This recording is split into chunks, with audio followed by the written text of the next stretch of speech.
à un moment où on parle de la francophonie, à un moment où on parle de la circulation de la langue, de la circulation symbolique des imaginaires, on assiste aussi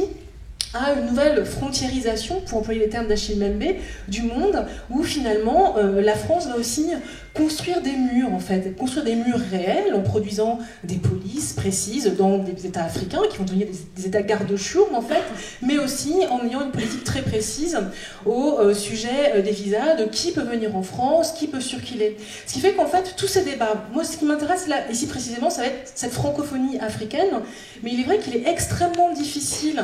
de se réjouir d'un ensemble de prises de position tout aussi importantes soient-elles quand on est effectivement confronté à la réalité de politiques extrêmement dures, violentes, qui sont toujours construites sur des formes de hiérarchie où des populations sont méprisées. Elles sont méprisées parce qu'elles viennent d'Afrique, et on voit aussi comment elles sont méprisées peut-être en France, quand précisément, étant françaises, quelque chose de leur peau, de leur langue, disent leur origine africaine. Donc effectivement, je pense que de manière plus globale, sans vouloir avoir une approche systématique nécessairement de la chose politique et de toutes ces décisions, il est vrai qu'on voit se rejouer dans ce débat sur la francophonie ces formes de hiérarchie du rejet qui disent aussi quelque chose de la manière dont la France se rapporte à sa différence, dont la France se rapporte à sa diversité. Et je lisais ce matin, il y a un article qui est paru dans AOC,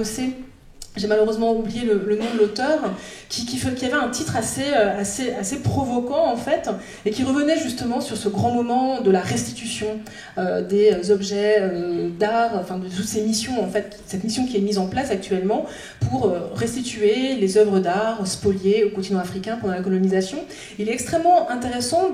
d'analyser le calendrier en fait de ces déclarations avec le calendrier des projets de loi, comme si finalement ce moment de déclaration de la restitution des œuvres d'art s'effectue à la même période où à l'Assemblée nationale est analysé le projet de loi Asile et Immigration qui justement renforce les impossibilités pour les individus, on sait d'où ils viennent, de circuler plus librement dans nos espaces. Donc toutes ces concessions symboliques laissent un goût un petit peu amer quand on voit comment elles se matérialisent dans la réalité quotidienne de vie, quand on voit la manière dont un ensemble de frontières continue à se dessiner, précisément au moment où on essaie de promouvoir une espèce de francophonie harmonieuse, par le bas,